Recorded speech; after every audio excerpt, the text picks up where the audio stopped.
don't pay us to think. They pay us to know. We know we can beat them. There's no excuses why we shouldn't. Win the game, period. W is on 3, man. Let's go. W on 3. 1, 2, 3, W. Welcome, all my fellow Redskin brethren and sister. I am your man and resident Redskins fan, Luke. Thank you for joining me here on the Redskins Report Live.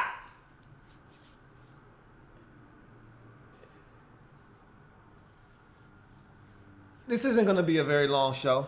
I don't have my normal bells and whistles set up.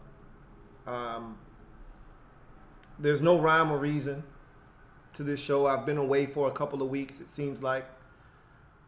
And the Redskins schedule has been a little wacky of late. But, you know, I took my bye week on the perfect week because that Saints loss, pretty tough one to stomach. And, I mean, I've been through a ton of Redskins losses, some back-breaking losses, some gut-wrenching losses. That was no different. I mean, that one stung. And I'd be lying to you if I didn't say that one didn't sting a little bit more than most. But, I mean, I still would have come up here. I still would have done what I always do, and I would have kept it moving. But I didn't want any camera time after that one.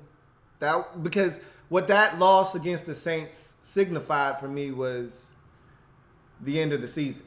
You know, you want playoff hopes. You want to start using the P word, tossing that word around, having fun with it, talking about what might be, what could be, what should be. We needed to win that game. And I didn't think we were going to win. And had we just gotten blown out, it was what we expected. But to play the way that we played in that game, to dominate the Saints. We weren't just beating the Saints, we dominated the Saints in their building. And then to not be able to convert a 3rd and 1, to not be able to get stops down the stretch and just have blown coverage after blown coverage, to then get the football back with one last ditch effort, move it all the way down the field, and then have the referees botch a call, the officials and the NFL come out the next day and say, hey, we made a mistake. We don't want your apologies. You just cost us a game. Don't come tell us sorry tomorrow after we lose and say, oh, we made a mistake. We're sorry. We apologize. That's falling on deaf ears. To have all of that happen, it was tough. I'm not going to lie to you. Instead of being 6-5 right now, we're 5-6. And there's a huge difference between 5-6 and 6-5. 6-5, and I'm telling you, we're going to the playoffs. 5-6, I'm telling you, we're going home. And we deserve to go home. I'm not going to beat around the bush. We deserve to go home. There are other teams that have played better football throughout this season that deserve to go to the playoffs, and we don't. And we've had injuries, and we've got a ton of excuses. Save them. Could care less to hear them. Find a way to win. I watched the Panthers go into New York to play the Jets. Stink it up for 4 quarters. They were horrible in that game. But you know what they found a way to do? They found a way to win. They got injuries. Panthers have got injuries. Just like everybody else around the league. Everybody's got injuries. Some more than others. But you know what? Cam Newton was horrible in that game. He was 11 of 28 for 160 yards. He was funky. But you know what they found a way to do? They ran a punt back for a touchdown. They forced a fumble, scooped it up, ran it for a touchdown. They found a way to win. It wasn't pretty, but it was gritty, and it was a W. And that's what the good teams in this league do. It's not always going to be pretty. But you've got to find a way to win. Sort of like what we did on Thanksgiving. That was as ugly as it gets. For 3.5 quarters, I sat there saying, we're going to find a way to lose this game to the damn Giants. And I can't explain why or how, but we're going to find a way to lose this game to the damn Giants. Because I said at 10-3, the Giants can't score tonight. As long as we don't F up, as long as we don't give them a touchdown. Samaje Perine tried to fumble. Luckily enough for us, he was down, so that one didn't count. I said, as long as we don't give these clowns a touchdown, they won't manufacture any points tonight. They stink. So what did we go do? Go throw a pick six.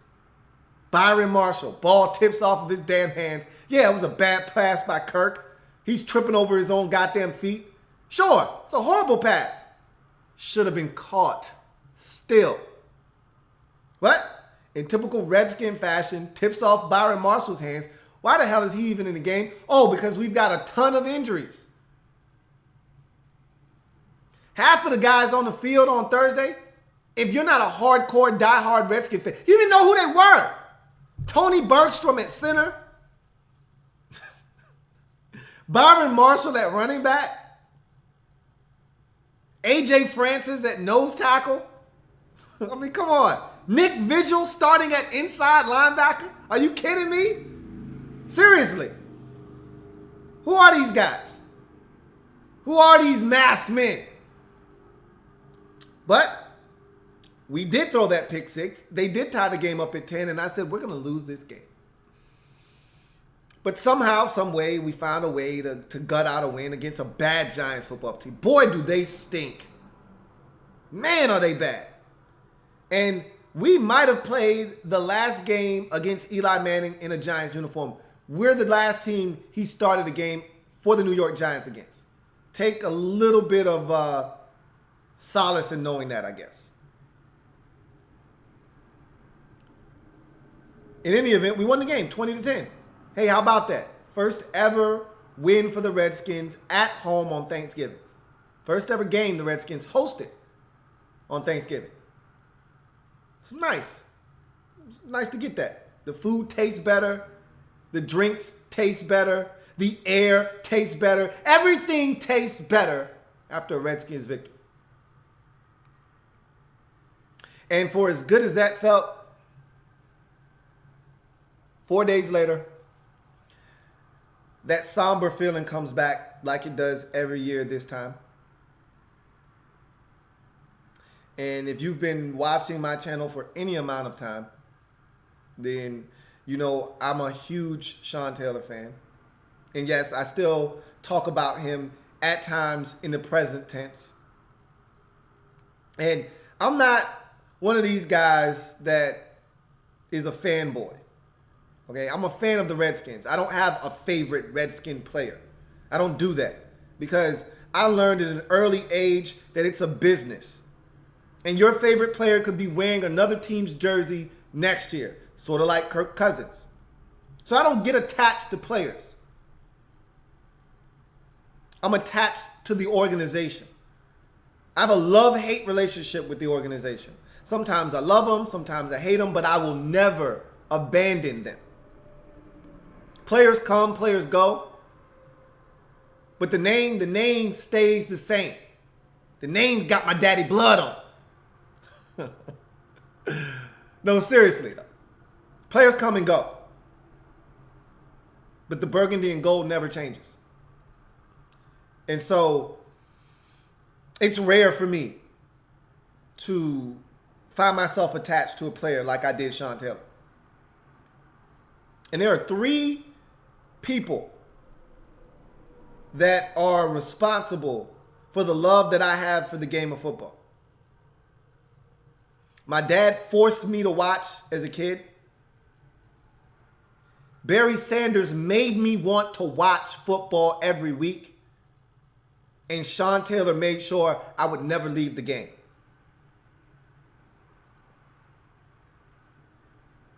And I still remember to this day when Sean Taylor passed.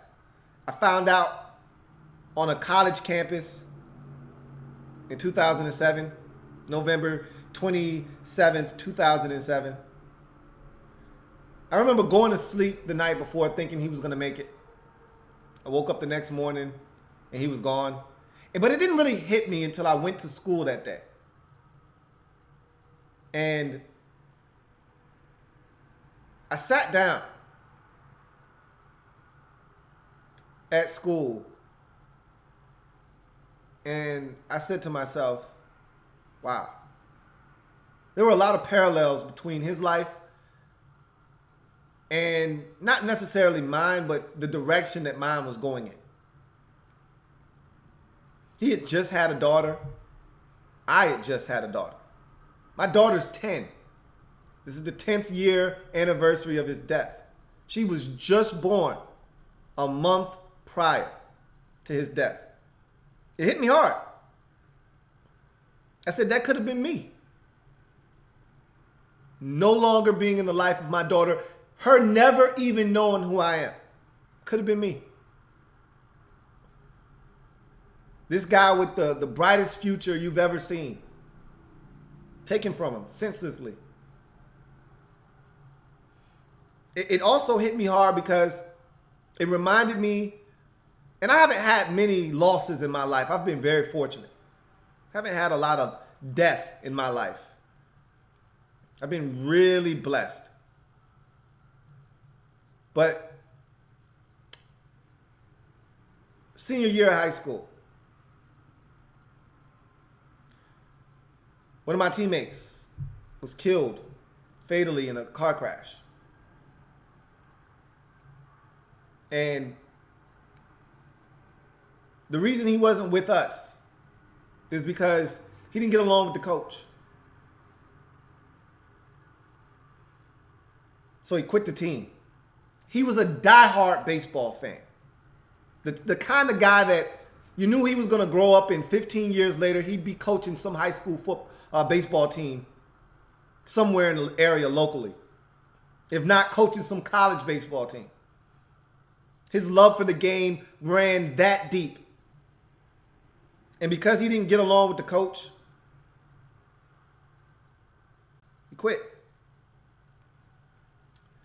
And we tried to convince him not to, because we knew he loved the game too much to quit. But his disdain for the coach superseded his love for the game. I saw him the same day that he passed away in the hallway, standing on a locker. I said, "What's up?" to him. He gave me a head nod. I never knew that would be the last time I'd see him. And all we could say was, he should have been with us. He should have been on that field with us. He shouldn't have been in the car with his brother. He shouldn't have gotten in an accident. He should have been on the field with us. So I thought about that. And Sean shouldn't have been at home when he was killed. He should have been on the field with his teammates. But he got injured. And he was at home nursing his injury. But that's nor here nor there. Fact of the matter is, his life was cut short tragically. And it hit me hard. And I don't know the man. You know, I never knew him. So normally those types of things don't affect me as much. But I knew he was changing his life for the better. He had just had a daughter, just like I had a daughter. And damn, he was a hell of a football player. The best I'd ever seen at that particular position.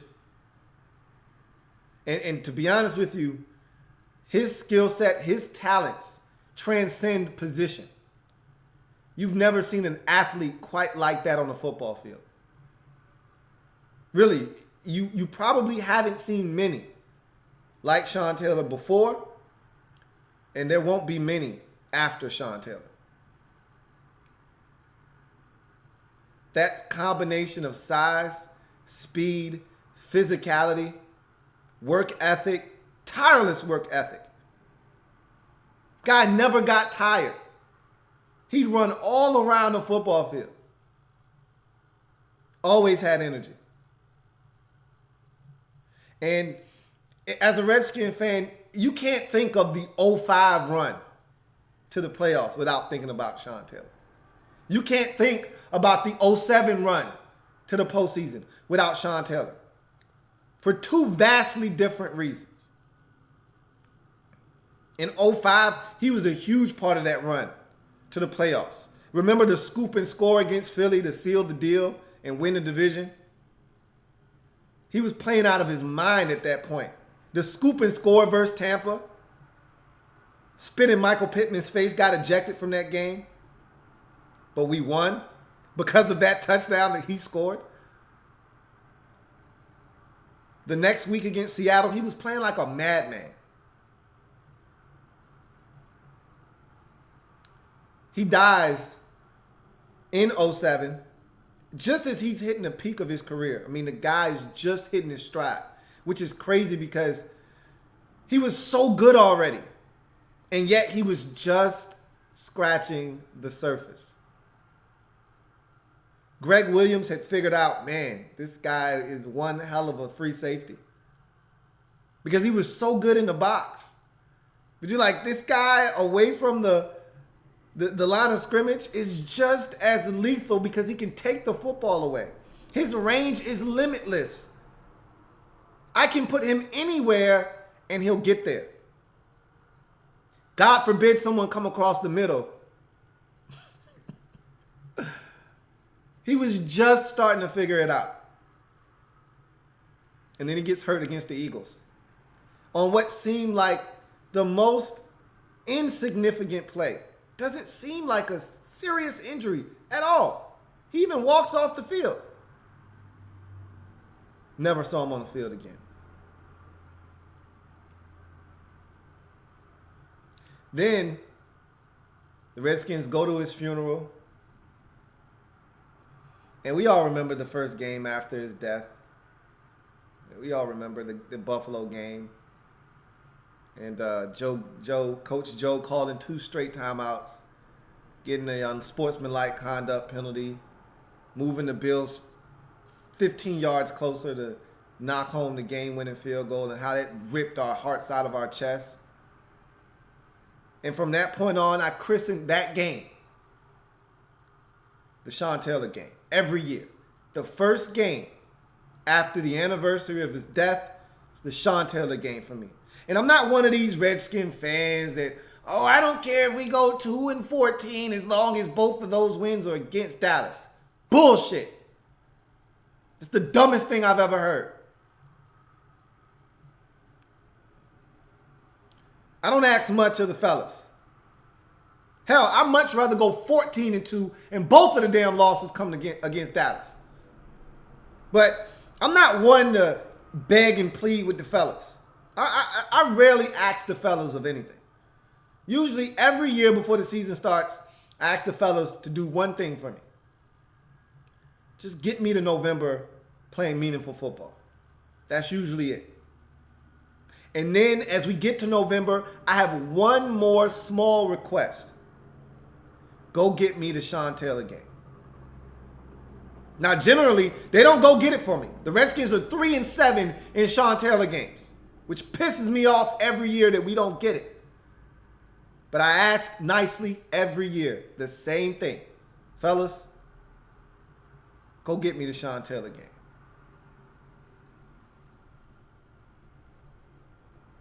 Sometimes I ask, please don't embarrass me on primetime television. Please don't embarrass me tonight. Sometimes I'll ask them that. But for the most part, before the season, hey guys, if you could just get me to November playing meaningful football, that'd be great. And when we get to November, hey fellas, I ask you the same thing every year. It doesn't change. Could you get the Sean Taylor game for me? Well, we've reached that point where I've just got a simple request to the fellas. Can you get me the game on Thursday versus the Cowboys? I couldn't have picked a better opponent this year on the 10-year anniversary of the greatest Redskin safety I've ever seen.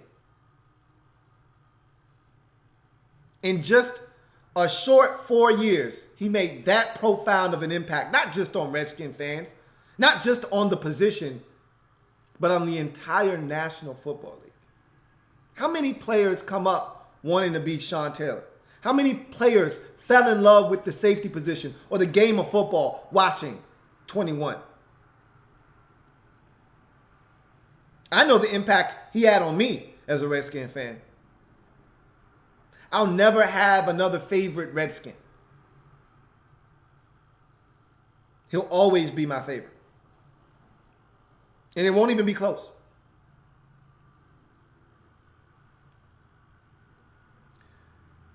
So the Redskins sit at 5-6. And to be honest with you, even if they run the table, finish up 10-6, probably still won't make the playoffs.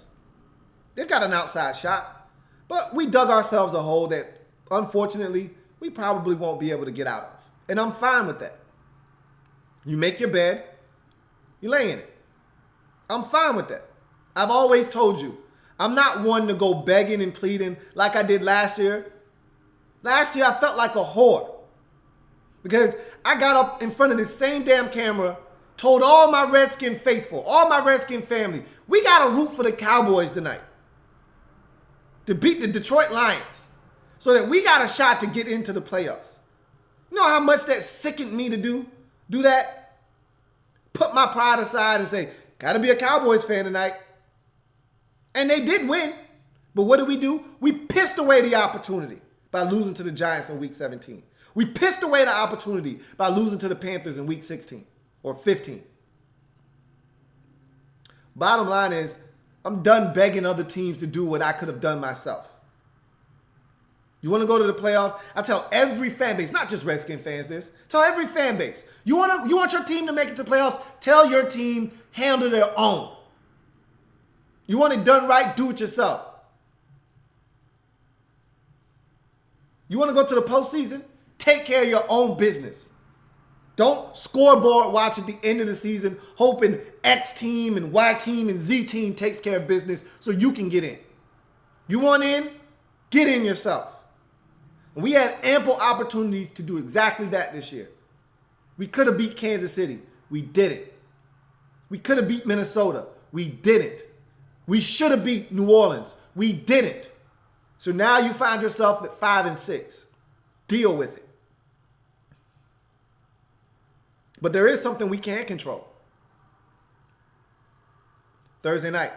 Cowboys are horrible right now. I wouldn't have it any other way. They're struggling. They're averaging 8 points. Yes, a paltry 8 whole points per game without Ezekiel Elliott. They scored 7, 9, and 9.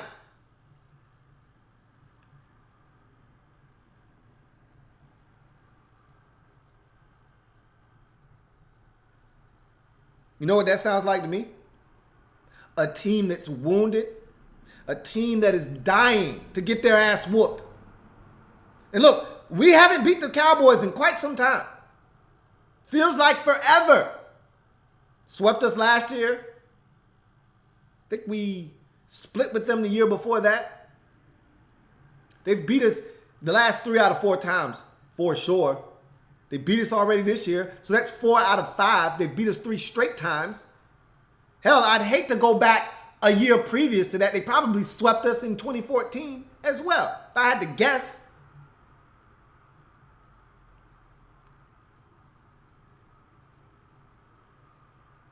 Bottom line is,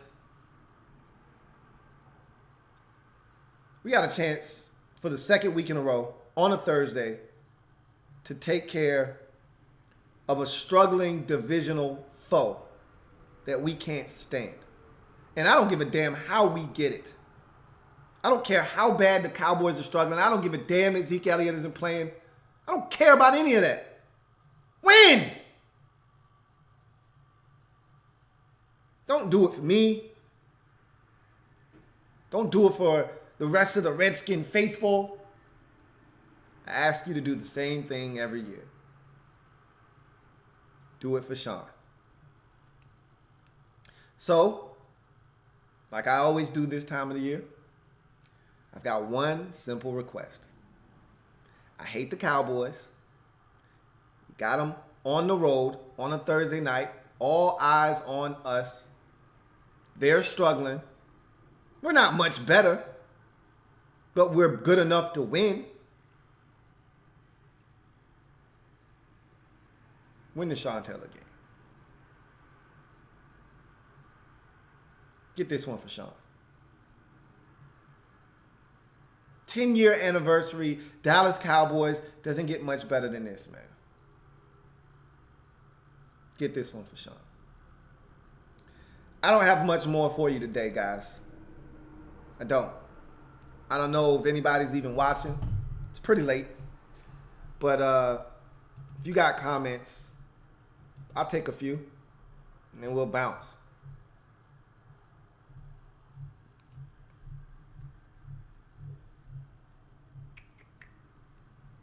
J. Moose says, it's Sean Taylor week. Let's just get the boys this week and see how things play out. Couldn't agree with you more. Ree says, yo, what up, Lou? Did you see Jamison Crowder versus the Giants? Nah, Ree, I didn't watch that game. Of course I saw JC Ice doing them boys in. He was the only Redskin receiver doing those boys in. Luckily enough for us. Dark Sealer 1995 says, Kerrigan has been a beast this year. They just need another guy next to him to help out. You guys need another wide receiver and tight end. I don't think you got many needs. You'd be surprised. Hard to say what exactly are the biggest needs, but we got needs. You mentioned a couple of them.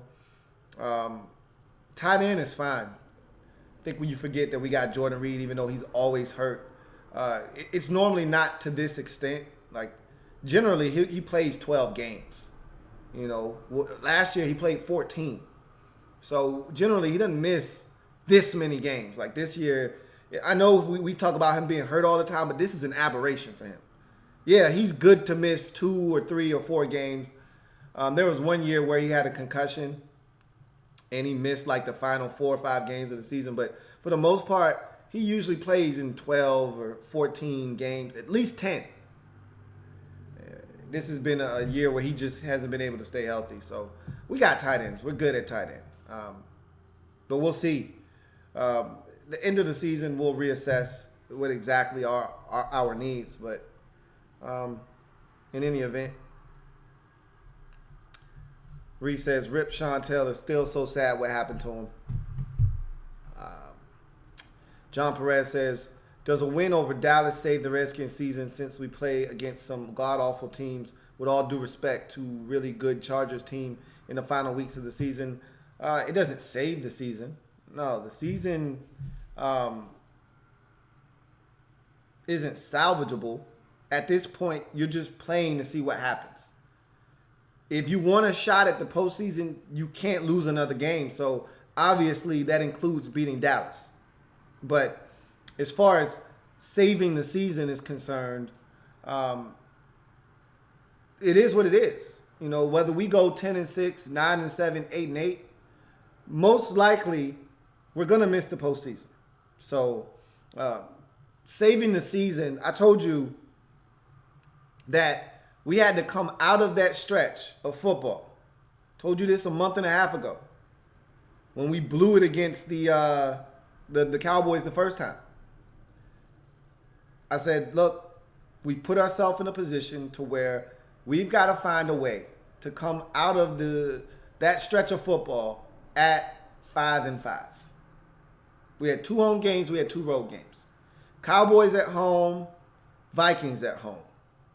Seahawks on the road, Saints on the road. We needed to come out of that stretch of football at 5-5. Which would have given us a shot at, or excuse me, it was Minnesota at home. Yeah, I said it right. Dallas at home, Minnesota at home, Seahawks on the road, Saints on the road. If we would have come out of that stretch of football at 5-5, that would have given us a shot at beating the Giants and getting to 6-5. Which at that point, you look around at the rest of the schedule, as you have done, and you say, why can't we win the rest of these games? Get to 11-5 and have a shot to get in. You get to 11-5, you're going to make the playoffs. 10-6, different animal. But we didn't take care of business. So if we want any shot of having a playoff discussion, then yeah, we got to beat Dallas, obviously. But it is what it is. Dark Sealer 1995 says, I grew up watching Sean Taylor, and even as a Steelers fan, I respected him. He was an absolute beast, and to me, he should be in the Hall. I don't care if he only played a short time. He's not going to get into the Hall of Fame. I'd advocate for him to get in, but there's just not a big enough body of work. His impact now, guys can get in on impact on the game, and I feel like he's had a profound impact on the game, but there's really no way to measure the impact that he's had. I said the same thing about Terrell Davis. He didn't play very long. I think his career was from 1995 to 2001. But in that short period of time, he helped the Broncos go back-to-back, and he rushed for 2,000 yards in a season. He was pretty impactful in that short period of time. Sort of like Gale Sayers. Guys with very abbreviated careers, but there was such impact in just a short amount of time that they were able to get in the Hall. I don't think Sean Taylor's career lasted quite long enough for him to get in. Reese says, what was your favorite Sean Taylor moment? There's so many. There's so many. I can't pick one, you know. It's like asking a father to pick his favorite child. It's impossible to do. I mean, I can remember his first play in the Hall of Fame game when we drafted him as a rookie against the Denver Broncos, picking off a pass and into the end zone he went, you know, like a 5-yard touchdown return, and saying, damn, this guy's nice. You know, there was a sack in his rookie season against the Bears where I swear he came from like 20 yards away from the line of scrimmage on a blitz, safety blitz. And their quarterback never saw him coming. And he catches him, he dives, and he corrals him, and he gets up and he goes like this with that 36 jersey on. There was a game against the Cincinnati Bengals where he comes all the way across the field and he picks off a pass intended for Chad Johnson. And this was at the height of Chad Johnson, before he changed his name to Ocho Cinco, when he was nice. And he came over and he picked it off and he went to the camera and he went,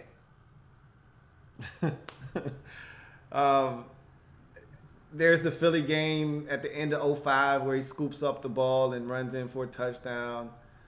There's the block punt against the Cowboys, a block field goal at the end of the Cowboys game that we win. You know, they're looking to get the game-winning field goal. We block it. He returns it, gets a face mask penalty, and that sets us up for the game-winning field goal, and we end up beating the Cowboys. One of the most dramatic finishes. There's the hit on Patrick Creighton in the Monday Night Miracle versus the Cowboys after we were down 13-0, getting dominated. And then you get the 2 bombs to Santana, and they try to throw a pass to Patrick Creighton on a 4th down, and he just destroys him.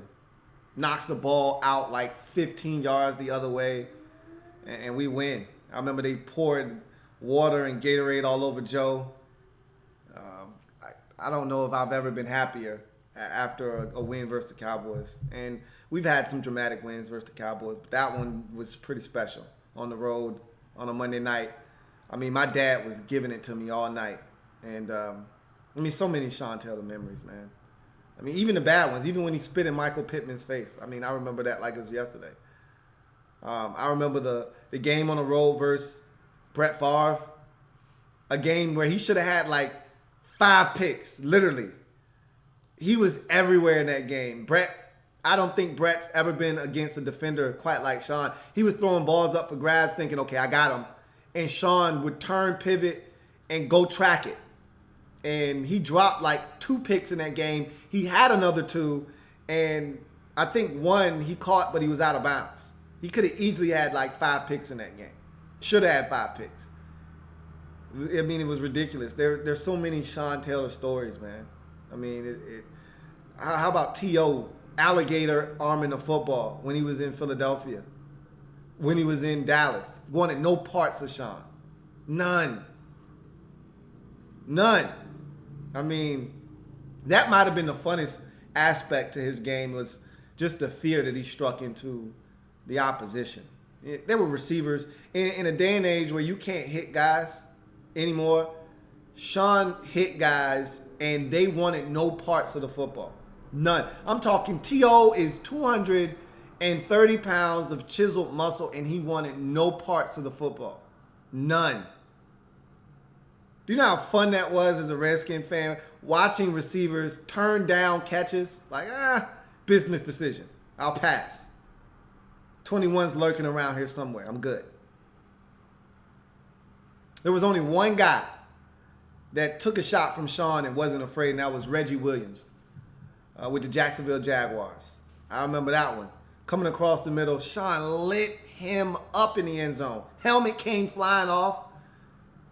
And he gets up, flapping his dreads, scored a touchdown. There weren't too many, but that guy was like 250 pounds as a receiver. Like 6'4", 250.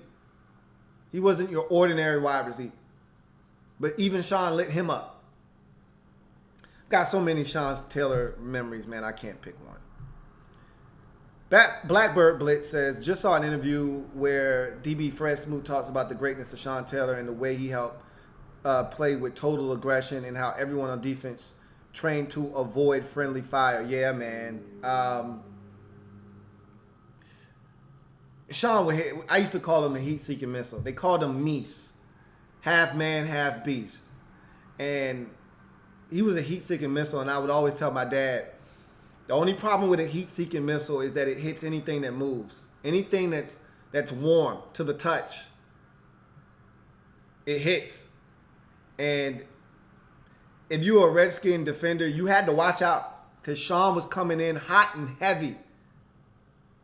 And if you were in the way, didn't matter what color you had on, you could get it too. So I remember those. Jay Moose says, bro, I used to love seeing T.O. not want to come across the middle versus us. He knew. Yeah, that was so much fun, man. I mean, I live for those moments, man. Just knowing that cats were scared, man. We had the baddest dude in the league. And he did it the right way. Dark Sealer 1995 says, to me, the greatest moment ever was seeing the Redskins on the first play not put a guy where Sean Taylor played. He was the heart and soul, and he brought the energy to the fans.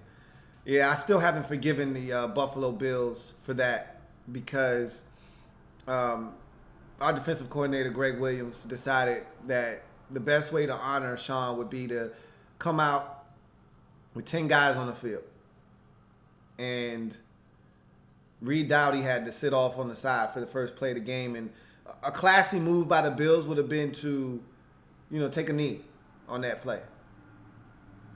No, those bastards handed the football to Fred Jackson and he ran for like 21 yards. Cool. I'll never forgive the Bills for that. So every time we play the Bills, I want to bust their ass. And I was so happy. I did a show called The Hit List 2 years ago. And you best believe the Bills were on that goddamn hit list. And we kicked their ass 2 years ago. One of the most gratifying wins I've had in a long time. They'll forever be on the hit list. Every time I see the Bills, I want to destroy them. I'm happy they haven't made the playoffs in over 17 years. Haven't made it in this millennium.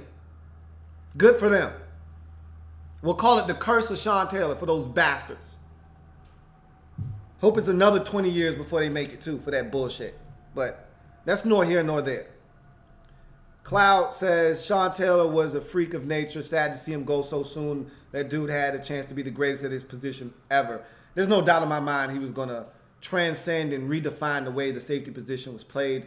And there was no doubt in my mind he was going to be the greatest safety ever when he was done. There were things on the football field that he could do that no one else could even dream of doing. It was that simple. I mean, he was going to be a 15-time Pro Bowler. He was going to be a 10-time All-Pro. He was going to set numerous records. I mean, this guy was going to do it all. Jolt Warrior says, let's end the Cowboys season. Sean Taylor wouldn't have it any other way. Sounds good to me. Vincent Cole says, what's up, Lou? Just want to say the Ioannidis Jonathan Allen combo actually might have the potential to develop like the Melvin Ingram Bosa combo to me. Not quite the same. those dudes are edge rushers that can get after the quarterback. Ioannidis and Allen are good in the middle. They have a chance to really be dominant in there, though. But they won't impact the game quite like edge rushers can. I mean, it's a lot tougher to impact the game from the interior defensive line positions than it is as an edge rusher. So I don't think they can have the same impact, but they definitely have an impact for sure. Vincent Cole also says, I hope the Redskins beat the Cowboys too so I can check Skip Bayless's Twitter like almost every bad play the Cowboys make in the game. Rocksteady 1974, the great, says, about time you show up, Lou. I was pissed. Hey, man, I apologize, man. It was tough. I ain't gonna lie to you. Didn't know if I was gonna do a show tonight or not. I really didn't. And I got home late from work, and I was tired, and I hadn't prepared. But to me, this show didn't really need lots of preparation. You know what I mean? So I figured I'd just jump up here. It's been a while, too long, in fact. So said I'd jump up here and do a little something. Stevie D says, you used to feature a guest on a show. He said you used to guest feature on a show called Will to Win. That was a good show to do. Do you know what happened to it? Yeah, love those guys over there. Raider Pirate and those guys. Well, one of the fellas from the show, he couldn't do it anymore. He's actually legally blind, and he didn't have it in him to do it anymore. And so, he basically was like, he did a video pretty much saying how this YouTube channel that they had was such a great reprieve for him. It helped him grow confidence dealing with his disability. But it had gotten to the point now with his eyesight and some of the issues outside of the show, it just became too much of a burden for him to do. And that left the show to the other host, and I just think it was too much for him to do by himself. But I enjoyed doing the show, man. It was great work by those guys, and I thought they represented the Raiders fan base very well. So I miss doing the show, but it is what it is. John Perez says, imagine what this defense at full strength could do if Sean Taylor was still playing. I used to ask myself that all the time, how much better we would have been defensively with just one player. He cleans up so many deficiencies in the front seven. But, it is what it is. Dark Sealer 1995 says, Sean Taylor was a bullet bill from Mario. The man had a smile when he came flying at you, and he lit you up, and he didn't give a shit if he destroyed himself in the process. LOL. What a beast.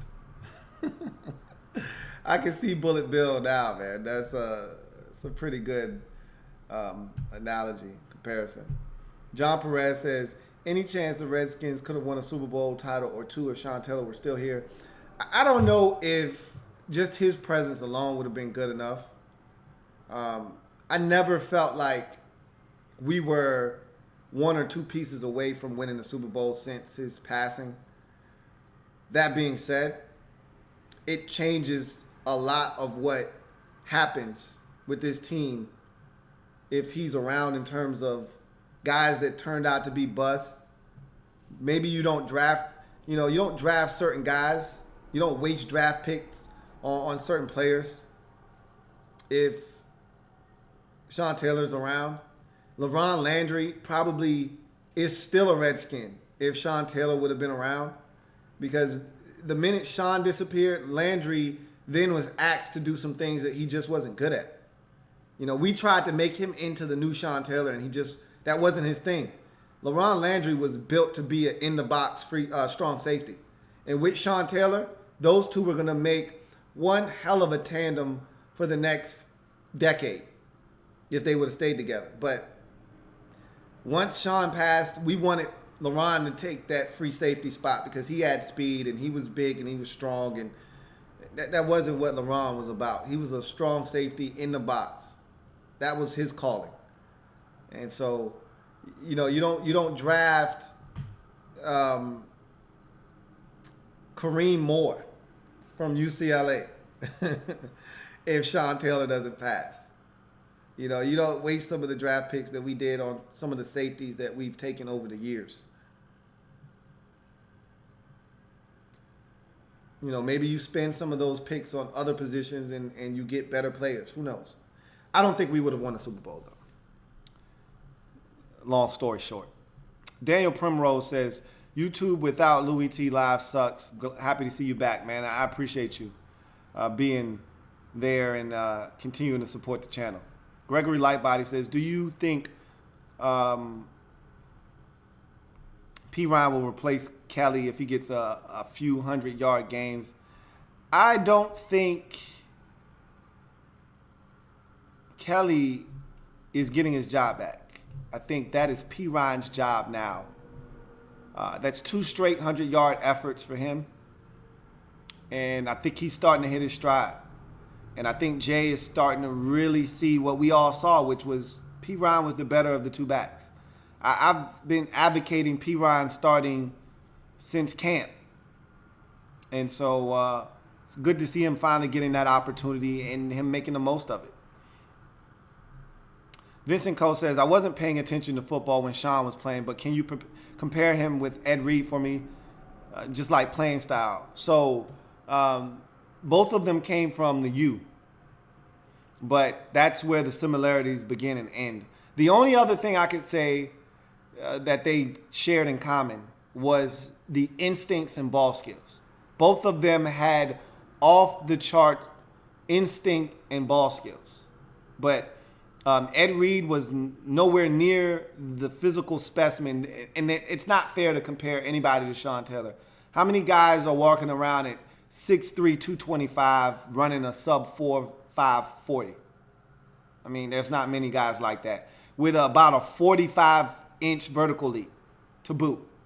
With hands like catcher's mitts. I mean, that's not fair. Ed Reed isn't that kind of athlete, but Ed Reed had great anticipation. Ed Reed had excellent hands. Ed Reed could cover a ton of ground, and that's what made those guys so special. But Ed Reed could not hit like Sean Taylor. Ed Reed did not strike fear into opponents the way Sean Taylor did. But Ed Reed was a hell of a safety in his own right. Stevie D says, Sean Taylor reminds me of Bo Jackson because he would have been one of the best of all time at his position if not for the tragedy. Both amazing careers cut short. I agree with Bo Jackson, man. If Bo would have just played football, hell with baseball. If Bo would have just said, I want to play football full time. And if not for the hip injury, Bo Jackson, one of the most gifted physical freaks I've ever seen at the running back position. I mean, when have you ever heard of a guy dislocating his hip because he was running so fast when the guy tackled him, he was still moving, but as the guy grabbed him, he was moving at such a high rate of speed, it pulled his hip right out of the socket. That's how fast and powerful Bo Jackson was. He ran himself out of his own hip with the help of a guy that pulled him down by his ankle. It's crazy.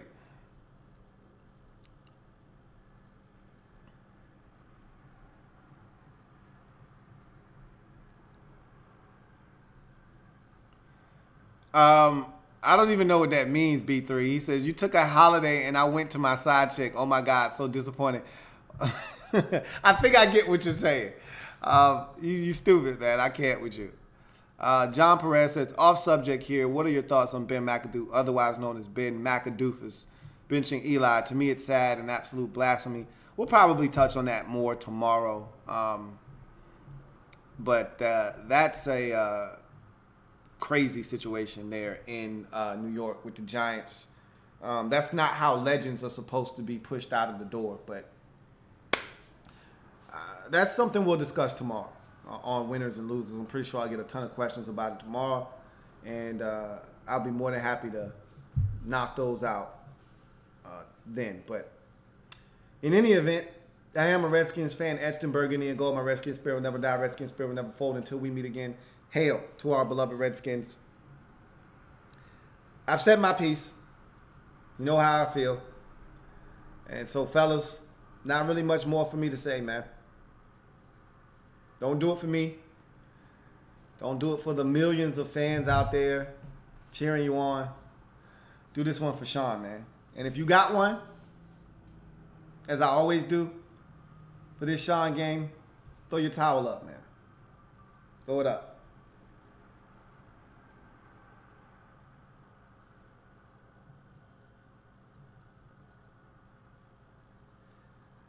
This one's for Sean, man. Go get him, fellas. I'll see you guys next time.